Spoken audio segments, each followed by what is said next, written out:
Gracias, gracias mi querida y buenos días a usted en casa. ¿Cómo está? ¿Amaneció con una sonrisa? Pues si no lo hice, póngala, ponga esa sonrisa en su cara porque tiene un día como un papel en blanco para que usted escriba de buenas intenciones y de buenos resultados también. Nosotros aquí siempre pensando en usted, queremos darle indicaciones acerca de temas de salud y siempre con los mejores profesionales. Estoy junto al doctor Roberto Vázquez y vamos a hablar acerca de un tema muy común. Época de gripes, época de otitis, doctor. Infecciones del oído se nos vienen y son constantes, muy molestosas y no sabemos qué tan peligrosas. Así es que bienvenido nuevamente y por favor cuéntenos qué son las otitis primero. Muchas gracias por la invitación, buenos días con todos. Las otitis medias agudas y las otitis externas son infecciones a nivel del oído. Por lo general, las otitis medias, especialmente las otitis medias agudas, se inician a través de un contagio que viene desde la nariz, en procesos virales por lo general que son comunes, ¿no? Gripes, congestiones, rinitis, etc. Eso lo que hace es que esas bacterias y esos virus ingresen hacia el oído medio, que es una cavidad completamente estéril, ahí no debe existir absolutamente ningún crecimiento bacteriano o viral. Y eso provoca una infección. Esa infección causa dolor, fiebre, malestar. Dependiendo de la edad puede causar algunos síntomas diferentes e hipoacusia, que es lo que principalmente causa, especialmente la otitis media. La otitis externa, que es una infección ya de la piel del conducto, no se ve tanto en cuadros de vía aérea superior, como le había comentado, sino más bien en infecciones de tipo de piel, ¿no? Cuando se usa la piscina, cuando van al río, al mar, en época más bien de calor.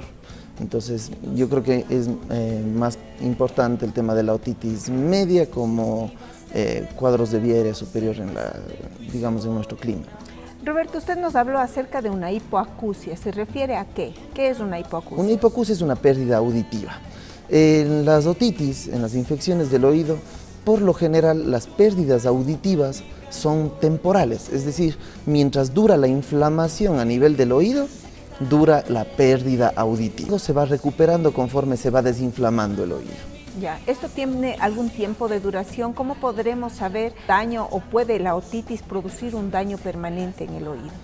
Las otitis medias en sí por lo general no causan un daño permanente de audición a nivel del oído. Lo que sí tenemos que saber es que las otitis siempre van a cursar con pérdida auditiva. Ya. Es un síntoma de hecho esperable en una otitis media y que cuando un paciente va al otorrino o al médico general y es tratado por una otitis media, ese paciente tiene que saber que va a tener una pérdida auditiva que le va a durar entre 2 y 4 semanas en promedio, por más que esté siendo tratado de la mejor manera, con los mejores antibióticos y visto por el mejor médico. Entonces, eso lo tiene que saber la gente, que cuando hay una infección del oído va a haber pérdida auditiva. Pero esa pérdida auditiva se va a recuperar en el transcurso de entre 2 semanas y 4 semanas. Si después de las 4 semanas ese paciente no está recuperando la audición, hay que ir revisando el porqué. Si hay, por ejemplo, moco adentro del oído, si hay una ocupación o si hay algún proceso que requiera una intervención ya del otorrinolaringólogo. Ya. Ahora, ¿qué podríamos hacer nosotros para prevenir? La gripe se nos viene porque se nos viene. En estos cambios de temperatura, yo creo que usted en casita tendría a alguien que tiene una gripe. Qué miedo que venga esta infección del oído. ¿Qué podemos hacer? Lo más importante para prevenir las otitis es mantener la nariz lo más descongestionada posible. Es decir, si una persona empieza con problemas de congestión nasal, con bloqueo nasal especialmente, hay que tratar de descongestionar esa nariz lo antes posible. El uso de antihistamínicos, todos ellos recetados por médicos, obviamente, ¿no? El hecho de visitar a un médico ya es un gran paso. Tratar de no sonarse la nariz, especialmente cuando hay un bloqueo muy importante a nivel de la nariz. Muchas veces usted habrá notado, cuando hay demasiada congestión, a veces uno se suena y no sale nada. No sale nada. Sí, claro. No sale absolutamente nada. Es porque son los cornetes que se han inflamado tanto que eso provoca que uno siente ese taponamiento. O sea, no hay moco, sino hay inflamación Exactamente. de la piel. Y al momento de uno forzar para tratar de sonarse la nariz, manda aire al oído. Y ese aire que entra al oído a presión puede llevar bacterias, virus y demás y empezar una otitis media. Ahora, en caso de que ya tenemos presente la otitis media, en caso de que la persona no esté recuperando su audición hasta en 4 semanas, ¿cuál sería el procedimiento a seguir? Los procedimientos a seguir, en inicio, cuando existe una otitis media, va a haber dolor, va a haber inflamación y va a haber pérdida auditiva. Esos síntomas ya son, digamos, indicativos de que tiene que visitarse un médico. ¿Ya? Puede ser un médico general, un médico pediatra, en el caso de que sea un niño pequeño, o directamente al otorrinolaringólogo, ¿sí? Una vez que se ha hecho el diagnóstico, se hace el tratamiento. Y cuando uno empieza un tratamiento, siempre tiene que ir controlando. Yo especialmente controlo mucho a mis pacientes. Cuando doy tratamientos, a la semana, a veces cada 3, 4 días, dependiendo de la gravedad del caso. Pero siempre se les va controlando. Si nosotros vemos que al mes no existe mejoría, especialmente en la pérdida auditiva, hay que visitar directamente ya al otorrinolaringólogo, porque es una cuestión ya que tiene que revisarle un especialista. ¿Habría necesidad de cirugías? ¿Hay algún tipo de cirugía para recuperar? El problema de la pérdida auditiva en la otitis media es la ocupación del oído. La ocupación es cuando el oído se llena de algo que no es aire. ¿Sí? En este caso, pus, moco, sangre, etcétera, que puede haber en una otitis, ¿no? El problema es que ese moco, pus, sangre o lo que sea que esté adentro de la cavidad del oído pueden erosionar los huesos si se deja demasiado tiempo. Es por eso que se tiene que empezar a controlar a partir del mes, si no ha habido recuperación, para ver si existe ese moco, pus, etcétera, dentro del oído. Una vez que encontremos eso, tenemos que tratar de sacarlo con medicamentos en inicio y después con una miringotomía, miringocentesis, tubos de ventilación, etcétera, que ya son procedimientos quirúrgicos. Pero los procedimientos quirúrgicos recién se toman a partir de los 3 meses. Entonces, hay que tener paciencia. Hay que tener paciencia y estar bien controlado por un otorrino. Roberto, el tan temido tímpano que se rompe, eso es algo que también las mamás hemos pasado y decimos, se rompió el tímpano del niño, va a quedarse sordo, ¿qué va a pasar? ¿Qué hacemos?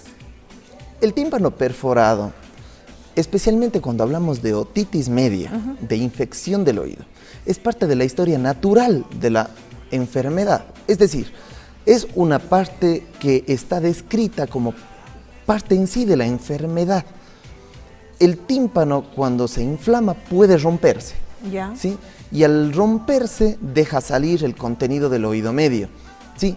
Ahora, cuando hay una infección y el oído se perfora, en un 90% de casos cierra solo, se cura, se trata solito, sin la intervención de absolutamente nadie, ¿sí? Hay solamente un 10% de casos que esa perforación puede permanecer durante mucho tiempo o simplemente no cerrarse. De todas maneras, si existe una perforación timpánica, salida, por ejemplo, un pacientito que tiene una infección en el oído y le dolía muchísimo el oído y después ve que ha manchado la almohada, es típico, ¿sí? Especialmente en los niños. Se ve que hay una mancha amarilla con un poquito de sangre en la almohada y el niño deja de tener dolor, deja de tener fiebre, se siente mucho mejor, pero dice, no escucho bien. Cuando uno le ve el oído, tiene una perforación por lo general, que dejó salir ya todo el contenido, como que el tímpano se inflamó tanto que terminó reventándose. Eso durante unas 3 a 4 semanas se va a cerrar, ¿sí? Tranquilamente solo. En 9 de cada 10 casos. Recién en uno de esos 10 vamos a tener que intervenir los otorrinolaringólogos para ayudar a ese cierre, ¿sí? O vamos a tener que operar ese oído, pero es algo muy raro, especialmente aquí en Cuenca. Es bastante raro tener una perforación permanente después de una otitis media. Roberto, yo sé que habrán muchísimos pacientes y personas que están pasando por este proceso en esta época de cambio de temperatura y que se nos ha venido y necesitamos hablar con usted, necesitamos preguntar, ¿dónde podemos localizarlo, por favor? Mi consultorio queda en la Clínica Santa Inés, en la torre 1 de consultorios en el 2.º piso. Mi celular es del 0987-019-729. Estoy abierto para cualquier consulta cuando ustedes lo necesiten. Me consta, Roberto. Muchísimas gracias. Muchas gracias por siempre estar dispuesto a venir a darnos un poquito de luces a todos los padres y las personas que no conocemos mucho de este tema. Gracias por todas las indicaciones que nos ha dado y esperamos contar con usted en otra ocasión. Muchísimas gracias por la invitación, con mucho gusto. Muchísimas gracias a usted. Y nosotros en este momento debemos irnos a un corte comercial, pero usted no se vaya, esto recién comienza. Le esperamos.